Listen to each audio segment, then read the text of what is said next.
사사기 3장에서 처음으로 사사들이 등장합니다. 사사기에는 12명의 사사가 등장합니다. 오늘 본문에는 3명의 사사에 관한 이야기가 기록되어 있습니다. 첫 번째 사사인 운니엘과 왼손잡이 에훗, 그리고 이방 사람 삼갈, 이렇게 3명의 사사가 소개되고 있습니다. 사사기의 사사들을 묵상하면 저는 이런 생각이 듭니다. 사사들이 참 다양하다. 다양한 지파에서 사사들이 나왔고 그들은 참 다양합니다. 오늘 본문에 나오는 첫 번째 사사 운니엘과 왼손잡이 에훗, 이방 사람 삼갈, 4장에 나오는 여성 사사 드보라, 소심한 겁쟁이 누군지 아시죠? 기드온입니다. 소심한 겁쟁이도 있고 그와 정반대로 화끈하고 힘이 센 장사도 있습니다. 사사기의 마지막 사사인 삼손입니다. 여러분, 하나님은 우리를 다양한 모습으로 창조하셨습니다. 하나님이 우리를 획일적으로가 아니라 다양하게 창조하신 것에는 다 이유가 있습니다. 하나님은 다양한 사람들을 딱 맞게 적세족소에 들어서 사용하실 것입니다. 그러니 내가 가지지 못한 것을 남이 가지고 있다고 부러워할 필요도 없고, 내가 남이 가지지 못한 것을 가지고 있다고 우쭐댈 필요도 없습니다. 우리가 하나님 앞에 바로 서 있다면, 우리가 하나님의 말씀에 순종한다면 하나님은 다양한 우리를 귀하게 들어서 적세족소에 써주실 것입니다. 오늘 본문 4절 말씀 우리 함께 읽어봅시다. 하나님께서 우리에게 무엇을 원하시는지 명확하게 알려줍니다. 4절 함께 읽겠습니다. 남겨두신 이 이방 민족들로 이스라엘을 시험하사 여호와께서 모세를 통하여 그들의 조상들에게 이르신 명령들을 순종하는지 알고자 하셨더라. 여호와 하나님께서 이스라엘 백성들이 자신의 명령에 순종하는지 순종하지 않는지를 보겠다고 합니다. 여러분, 중요한 것은 무엇이라는 것입니까? 순종이라는 것입니다. 순종. 하나님께서 우리에게 바라시는 것은 온전한 순종입니다. 우리는 이런 말을 종종 듣습니다. 너무 깊이 믿지 마라. 적당히 믿어라. 대충 믿어라. 혹자들은 이렇게 믿는 것이 세련되게 믿는 것처럼 인식하기도 합니다. 사사시대에도 물질적 풍요를 가져다 준다고 여기는 우상들을 믿으면서 여호와 하나님도 믿는 것이 세련되게 믿는 것이라고 떠들고 다녔을지도 모르겠습니다. 저는 이 말에 절대 동의하지 않습니다. 우리는 철저해야 합니다. 철저하게 믿어야 합니다. 철저하게 믿어야 합니다. 온전한 순종만이 우리가 이 세상을 이기는 유일한 방법임을 오늘 새벽에도 여러분 강조합니다. 하나님께서 우리가 순종하는지 안 하는지 보고 계심을 기억하고 하루하루를 살아갑시다. 이스라엘의 첫 번째 사사는 운니엘입니다. 우리 7절과 8절 말씀 함께 읽어보겠습니다. 7절과 8절 함께 읽겠습니다. 이스라엘 자손이 여호와의 목전에 악을 행하여 자기들의 하나님 여호와를 잊어버리고 바알들과 아세라들을 섬긴지라. 여호와께서 이스라엘에게 진노하사 그들을 메소포타미아 왕 구산 리사다임의 손에 파셨으므로 이스라엘 자손이 구산 리사다임을 8년 동안 섬겼더라. 이스라엘 백성들이 여호와의 목전에서 악을 행하였다고 합니다. 나는 나쁜 짓 안 해. 여러분, 성경에서 말하는 악의 본질은 윤리적으로 나쁜 짓을 하는 것을 말하는 것이 아닙니다. 7절에 분명히 나오지 않습니까? 하나님 여호와를 잊어버리는 것입니다. 하나님과의 관계의 단절을 말하는 것입니다. 하나님 말고 다른 것에 마음을 뺏기는 것이 본질적 악입니다. 악.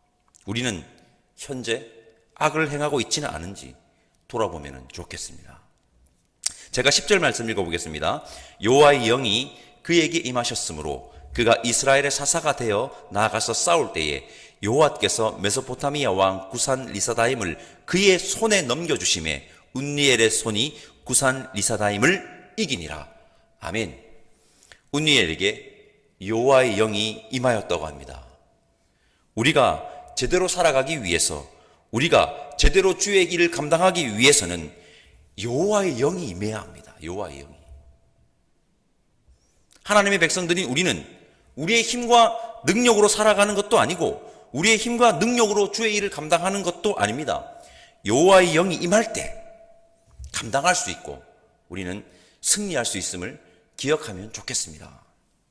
그렇게 온전한 순종으로 하나님 앞에 나아갈 때, 여호와의 영이 함께 할 때 우리에게 무엇이 주어집니까? 평온이 주어짐을 우리는 잊지 말고 살아가는 우리 모두가 되기를 간절히 바랍니다. 운니엘 다음으로 이제 에훗이 이스라엘의 사사가 되는데, 에훗은 왼손잡이입니다. 왼손잡이. 이스라엘 백성들은 하나님께서 허락하신 평온을 누리지 못하고 또 여호와의 목전에서 악을 행하였습니다. 우리 12절 말씀 읽어보겠습니다. 12절입니다. 이스라엘 자손이 또 여호와의 목전에서 악을 행하니라. 이스라엘 자손이 여호와의 목전에 악을 행함으로 여호와께서 모압 왕 에글론을 강성하게 하사 그들을 대적하게 하시매. 방금 함께 읽은 구절에서 강력한 한 글자가 있습니다. 바로 또입니다. 또. 우리의 삶에서도 반드시 또를 제거해야 합니다.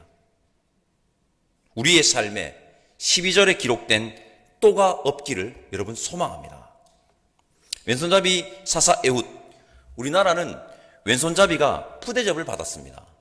불과 몇십 년 전만 해도 왼손으로 밥을 먹다가 불호령이 떨어졌습니다. 이스라엘도 왼쪽을 좋게 여기지 않았습니다. 그러나 하나님께서는 이스라엘을 괴롭히는 모압 왕 에글론을 벌하기 위해 왼손잡이 에훗을 사사로 삼으셨습니다. 아마 에훗에게 왼손잡이는 한 개였을 것입니다. 한 개. 우리가 가지고 있는 성경에 나오는 왼손잡이로 번역된 히브리어를 직역하면 오른손이 묶인 사람입니다. 오른손이 묶인 사람인데 에훗의 오른손에 어떤 문제가 있었는지는 모르겠지만 에훗은 왼손잡이였고 에훗에게 왼손잡이는 한 개였을 것입니다. 여러분, 하나님의 손에 붙들리면 한 개는 더 이상 문제가 되지 않습니다. 하나님은 완전하시고 정확하시기에 한 개까지도 선으로 바꾸시어서 사용하십니다.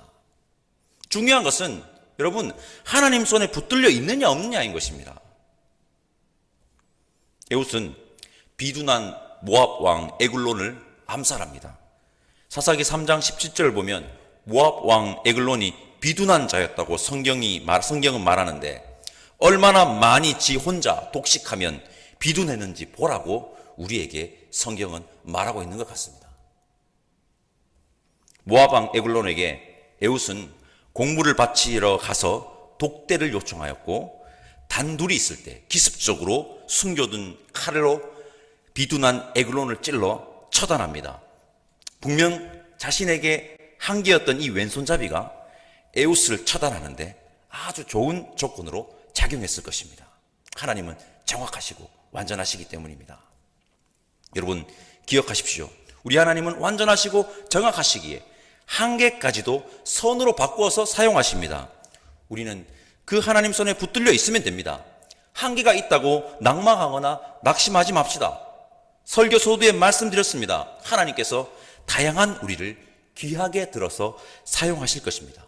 붙들려 있으면 됩니다. 에훗의 이야기에서 숨겨진 중요한 의미가 있습니다. 19절을 보면 이 구절이 있습니다. 길갈 근처 돌 드는 곳에서부터 돌아와서 이르되 왕이여 내가 은밀한 일을 왕에게 아뢰려 하나이다. 에훗이 여러분 돌 뜨는 곳에서부터 돌아와서 왕에게 은밀한 일을 아랠 일이 있다고 독대를 요청한 겁니다.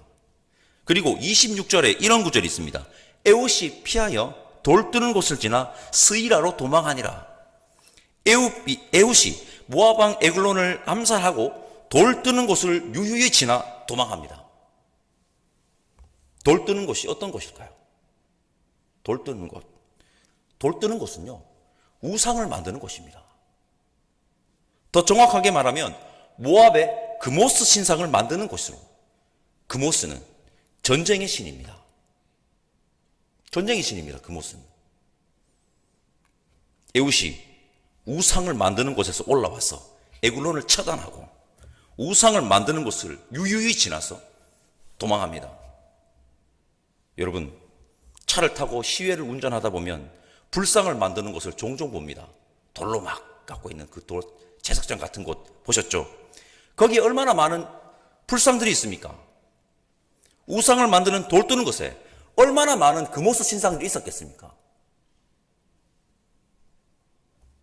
성경은 우리에게 강력하게 이렇게 말합니다. 우상은 아무것도 아니다. 아무 힘도 못 쓴다. 제가 어제도 말씀드렸지 않습니까? 우상은 허상입니다. 헛개비입니다. 우상은 아무것도 아니고 아무 힘도 못 씁니다. 그리고 오늘 본문에 딱 한 절로 소개된 사사가 나옵니다. 한 절이지만 강한 인상을 우리에게 주는데요. 바로 삼갈입니다. 우리 31절 말씀 함께 읽어보겠습니다. 31절입니다. 에훗 후에는 아낫의 아들 삼갈이 있어 소모는 막대기로 블레셋 사람 600명을 죽였고 그도 이스라엘을 구원하였더라. 아멘. 삼갈은 이방 사람의 이름입니다. 이방 사람. 삼갈은 이방 사람으로 여호와 하나님을 믿는 믿음의 사람입니다. 하나님에게 혈통과 민족은 그렇게 중요한 것이 아닙니다. 하나님에게 중요한 것은 하나님의 뜻대로 살아가고 있는가, 하나님의 공의를 실천하고 있는가입니다. 이 한 구절에 엄청난 풍자가 있습니다. 당시 블레셋 사람들은 철기 무기를 가지고 있었던 족속입니다. 철기 무기. 여호수아서를 보면 철기 무기 때문에 정복을 실패하거나 포기하는 경우가 나오는데 이 사사 삼갈은 소모는 막대기로 철기 무기로 무장한 블레셋 사람 600명을 죽였다고 합니다. 성경은 우리에게 강력하게 이렇게 말합니다. 세상의 권력과 힘, 그건 아무것도 아니다. 우리가 하나님 앞에 바로 서고 하나님께 온전히 순종하면, 하나님께서 우리와 함께 계신다면 세상이 아무리 강해도 우리는 반드시 승리할 수 있다고 소모는 막대기 하나 들고, 이 딱 한 구절로 소개된 사사 삼갈이 우리에게 알려주고 있습니다. 여러분, 아무것도 아닌, 아무 힘도 못 쓰는 헛된 우상을 의지하면 안 됩니다. 아무것도 아닌 세상의 권력과 힘에 마음을 빼앗겨 기웃기웃하거나 굴복하면 안 됩니다. 우리는 오직 여호와 하나님만을 의지해야 하고 오직 하나님에게만 순종해야 합니다. 성도 여러분, 우리가 여호와의 목전에서 악을 행하지 않고 철저하게 하나님께 순종함으로 나아간다면 여호와의 영을 우리에게 부어주실 것이며 우리를 들어서 귀하게 사용하셔서 우리에게 평화를 허락하실 것입니다. 그리고 기억합시다. 우상은 아무것도 아닙니다. 아무것도 못합니다. 세상의 권력과 힘, 그건 역시 아무것도 아닙니다. 헛된 우상, 세상의 권력과 힘이 아닌 우리에게 진정한 승리를 주신 여호와 하나님만을 의지하는 저와 여러분들 되시기를 간절히 소망합니다. 기도하겠습니다. 하나님, 감사합니다. 오늘 하나님께서 우리에게 허락하신 말씀을 통해 우리가 온전한 순종의 삶을 살아야 하며 반드시 악에서 떠나야 한다는 것을 알았습니다. 그렇게 하나님께 붙들려 귀하게 쓰임받는 세 명의 사사처럼 우리 역시 하나님께 붙들려 세상의 평화를 이루는 그 귀한 사역에 쓰임받는 그리스도인에게 하나님 인도해 주시고 우리에게 여호와의 영을 부어 주옵소서. 아무것도 아닌 헛된 우상과 세상의 권력과 힘이 아닌 오직 하나님만을 의지하는 우리가 되기를 원하오니 성령 하나님 함께해 주시기를 바라오며 감사합니다. 예수님의 이름으로 기도드립니다. 아멘. 하늘에 계신 우리 아버지의 이름을 거룩하게 하시며 아버지의 나라가 오게 하시며 아버지의 뜻이 하늘에서와 같이 땅에서도 이루어지게 하소서. 오늘 우리에게 일용할 양식을 주시고 우리가 우리에게 잘못한 사람을 용서하여 준 것 같이 우리 죄를 용서하여 주시고 우리를 시험에 빠지지 않게 하시고 악에서 구하소서. 나라와 권능과 영광이 영원히 아버지의 것입니다. 아멘.